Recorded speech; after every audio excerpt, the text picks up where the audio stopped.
시청자 여러분 그리고 장병 여러분 안녕하십니까? 국방 뉴스를 전해드립니다. 지난 27일 박근혜 대통령이 중남미 4개국 순방을 마치고 귀국했습니다. 이번 중남미 순방은 지난달 중동 순방에 따른 제2의 중동붐을 중남미 지역으로 확산시키는 성과를 거둔 것으로 평가됩니다. 특히 이번 순방은 전통적인 교역 위주의 경제 관계를 넘어 방위산업과 인적 교류 등 고부가가치 분야로 다변화했습니다. 정상윤중의 보도입니다.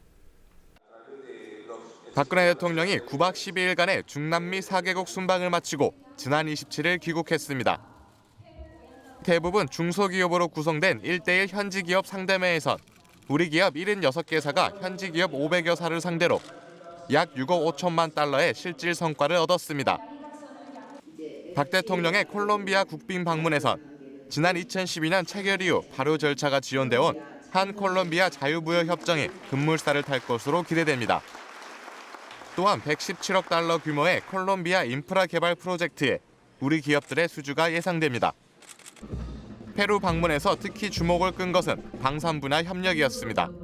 양국 정상은 그동안 함께 진행해온 기본훈련기 KT-1에 대한 공동 생산에 만족감을 표시하며 나아가 국산 초음속 경공격기 FA-50의 구매 협상에 보다 적극적으로 임하기로 뜻을 모았습니다. FA-50의 페루 수출 계약이 성사될 경우 약 20억 달러의 매출을 낼 것으로 기대됩니다. 우리나라가 최초로 자유무역 협정을 체결한 칠레에선 우리 청년 인력의 중남미 시장 진출을 지원하고 칠레 신재생에너지 시장에 우리 기업이 참여할 수 있는 발판을 마련했습니다. 마지막으로 브라질에선 한 메르코스루 협력 확대를 지원해줄 것을 공식 요청했습니다. 중남미 GDP의 83%를 차지하는 남미 공동시장인 메르코스루와의 FTA를 통해 경제 영토를 중남미까지 확대한다는 구상입니다. 청와대는 중남미 순방 성과를 확산하기 위한 태스크포스를 가동해 이행 사항들을 점검해 나갈 계획이라고 밝혔습니다. 국방뉴스 정상윤입니다. 버락 오바마 미 대통령과 아베 신조 일본 총리가 백악관에서 정상회담을 갖고 동맹 격상을 선언했습니다. 하지만 아베 총리의 과거사 문제에 대한 사과는 없었습니다. 심혜슬아사의 보도입니다. 28일 오바마 대통령과 아베 총리는 미일 정상회담을 열고 새 방위협력 지침과 환태평양 경제 동반자 협정을 통해 안보 경제 동맹을 더 강화하겠다고 밝혔습니다.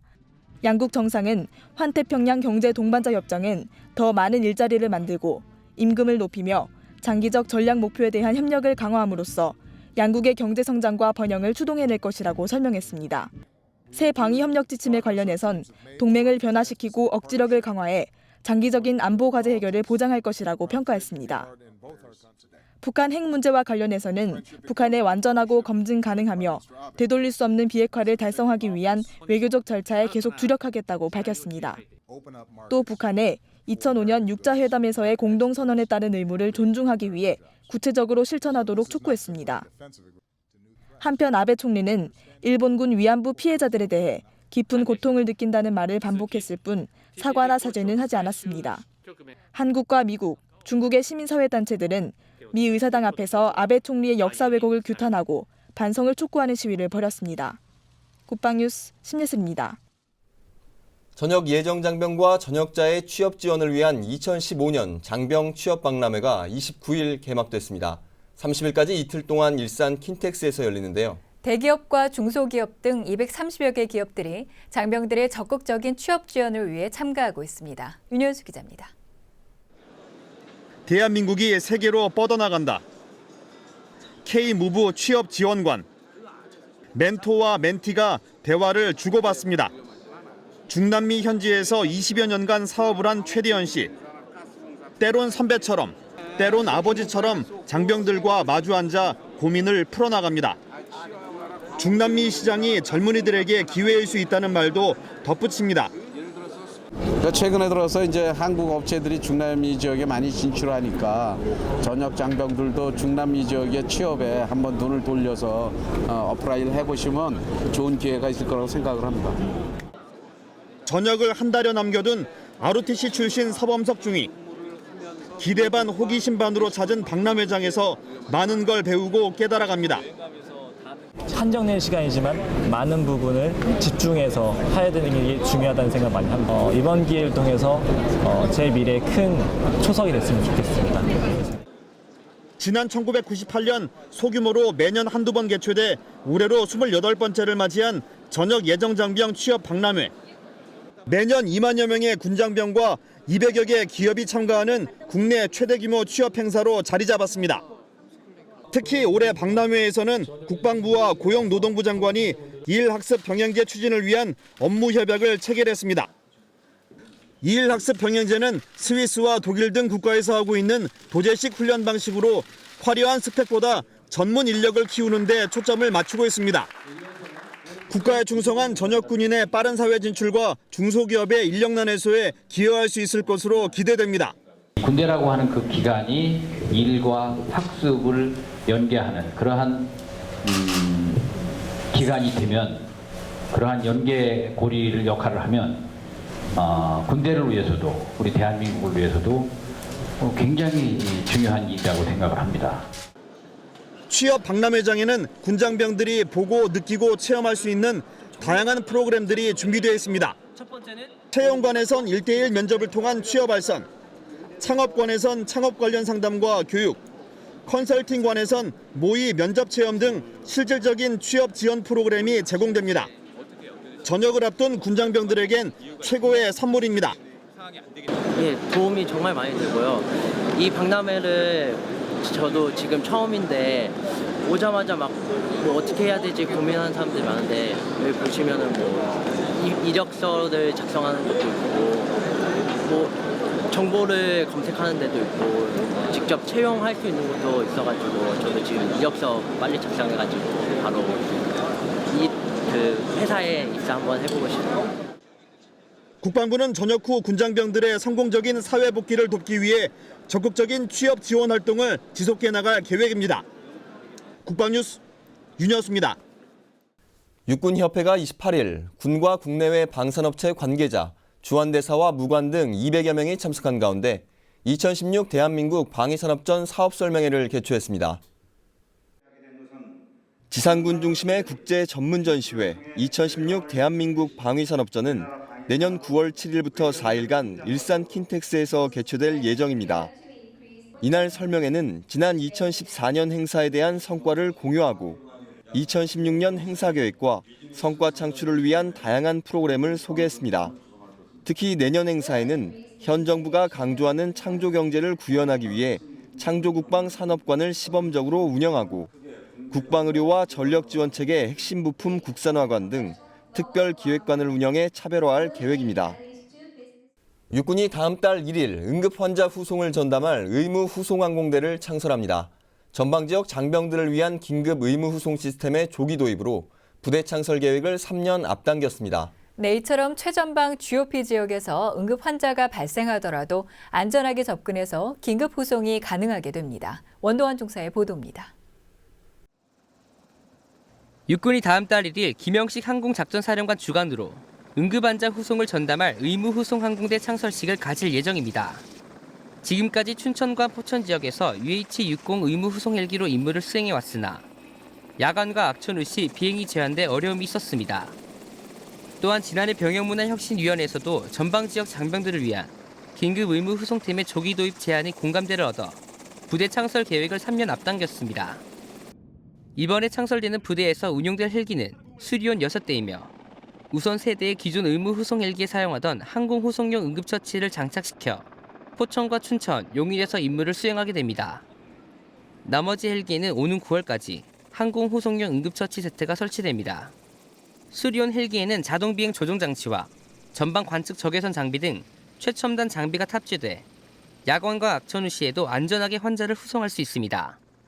육군은 조종사와 정비사 등 우수한 인원으로 선발해 전담 임무에 필요한 교육들을 실시하고 있으며 의무후송을 전담할 군의관을 기존 6명에서 3명을 추가 선발했습니다. 한편 이번 의무후송 항공대 창설로 신속한 응급처치와 후송을 통해 골든타임을 확보함으로써 우리 장병들의 생명을 구하는 데 큰 역할을 할 것으로 기대됩니다. 국방뉴스 원동환입니다. 충북지방병무청과 육군 37사단이 입영문화제를 개최했습니다. 특히 이번 행사에는 현역병 입영을 축하하는 나무 심기 행사가 펼쳐져 눈길을 끌었습니다. 병무청 주관으로 육군 37사단에서 열린 이번 행사는 입영 장정들의 병역 이행에 대한 자부심을 높이기 위해 마련됐습니다. 특히 이번 입영문화제에서는 현역병 입영을 축하하고 기념하는 나무 심기 행사도 펼쳐졌습니다. 입영 장정과 가족, 병무청 직원과 부대 장병들은 잣나무와 이팝나무 등 총 200그루를 심었으며 심겨진 나무에는 기념나무를 심은 입영자의 이름표를 달았습니다. 또 각종 문화공연과 사랑의 편지 쓰기, 가족사진 콘테스트 등 다양한 프로그램도 열려 입영 장정과 가족들로부터 큰 호응을 얻었습니다. 이렇게 입영 문화제도 해주시고 너무 감사한 마음이 들어요. 이런 문화제를 보면서 마음이 많이 놓였고요. 군 생활을 어떻게 할지 이제 알겠습니다. 그래서 우리 아들이 군생활 잘할 거를 믿고 그리고 이 군생활을 통해서 삶의 터닝포인트가 되리라고 소망합니다. 병무청은 앞으로도 이 같은 입영문화제를 통해 입영 장정과 가족들이 뜻깊은 추억을 만들 수 있도록 모든 노력을 지속할 계획입니다. 해군이 28일 서울 광화문 광장에서 충무공 탄신 470주년과 해군 창설 70주년을 기념하는 나라사랑 호국음악회를 역대 최대 규모로 개최했습니다. 광화문 충무공 동상 아래서 펼쳐진 공연에 시민들도 한마음 한뜻으로 함께했습니다. 이번 나라사랑 호국음악회는 충무공의 호국정신과 나라를 위해 목숨을 바친 독립운동가들의 희생정신, 그리고 해군을 창건한 초대 해군 참모총장 손원일 제독의 창군 정신을 국민과 함께 기리고 축하하기 위해 마련됐습니다. 1시간 30분 동안 진행된 음악회는 호국 영령과 순국선열, 세월호 희생자에 대한 묵념을 시작으로 임진왜란 당시 이순신 제독의 고뇌와 조국에 대한 충정을 느낄 수 있는 곡인 명량과 난타 퍼포먼스, 한국 환상곡, 그리고 바리톤 김동규 씨와 가수 조영남 씨의 협연까지 더해져 관객들에게 큰 감동을 전했습니다. 한편 해군은 이번 나라사랑 호국음악회를 통해 국민들에게 한 발 더 다가서고 자라나는 청소년들에게 충무공의 애국심과 해양 안보의 중요성을 알릴 수 있는 계기가 됐다고 전했습니다. 육군 39사단이 장병 정서 함양을 위한 감사 나눔 페스티벌을 개최했습니다. 병역문화 혁신의 일환으로 펼쳐진 이번 행사에선 장병들이 직접 꾸민 다양한 무대가 펼쳐졌습니다. 김지한 기자입니다. 육군 39사단이 장병 사기 진작과 정서 함양을 위한 감사 나눔 페스티벌을 개최했습니다. 감사 나눔 운동은 감사를 통해 자신을 성찰하고 상대방을 이해함으로써 올바른 인간관계를 형성하기 위한 운동입니다. 24일 열린 감사 나눔 페스티벌은 군악대 공연과 특공무술 시범을 시작으로 춤과 노래, 연극 등 39사단 이하 부대 장병들이 준비한 다양한 공연으로 꾸며졌습니다. 감사는 결국에 표현을 하는 것인데 이렇게 표현할 기회가 있다는 게 참 좋은 것 같습니다. 감사 나눔 사례 발표 시간엔 일상에서 느낀 훈훈하고 따뜻한 이야기들이 소개돼 많은 호응을 얻었습니다. 이번 페스티벌에선 부대 개방 행사도 함께 진행돼 장병과 가족들 간의 만남의 장도 마련됐습니다. 늠름한 아이들 보니까 너무 든든하고 이 나라의 국군의 일꾼들로서 힘이 됩니다. 귀한 아들 잘 보살펴 너무 감사하고요. 부대는 매주 한 차례 선행과 한 달에 독서 한 권, 매일 5가지 감사 내용 작성 등 감사 나눔 운동을 병역문화혁신의 핵심 사업으로 선정해 확산시켜가고 있습니다. 국방뉴스 김지한입니다. 다음은 국방 게시판입니다. 인사혁신처가 제25회 공무원 미술대전을 실시합니다. 전 현직 공무원은 누구나 참여할 수 있으며 서예 한글, 문인화, 한국화 등 모두 7개 부문입니다. 접수는 6월 1일부터 15일까지며 자세한 내용은 공무원 미술대전 사무국으로 문의하시기 바랍니다. 국방부가 어버이날을 맞아 군 장병을 대상으로 사행시 짓기 이벤트를 실시합니다. 부모님에 대한 사랑을 감동적이거나 재미있는 사행시로 표현하면 됩니다. 5월 1일까지 국방부 블로그 동고동락이나 국방허브 게시판에 어버이날로 사행시를 작성해 올리면 됩니다. 당첨자는 5월 6일 동고동락 블로그에서 발표합니다.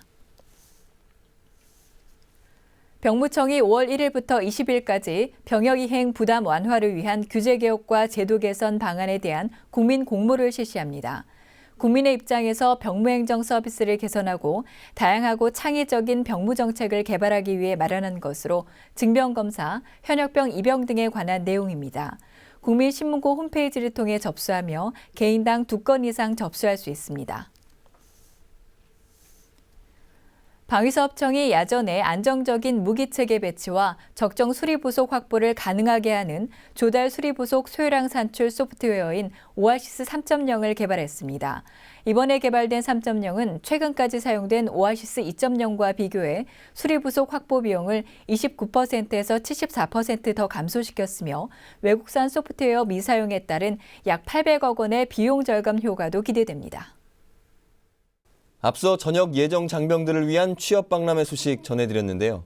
이처럼 청춘을 조국에 헌신하고 사회로 진출하는 군인들을 위한 최대의 복지는 역시 취업입니다. 네, 군인들의 조직관리 능력과 책임감은 사회에서도 높은 평가를 받고 있다고 하는데요.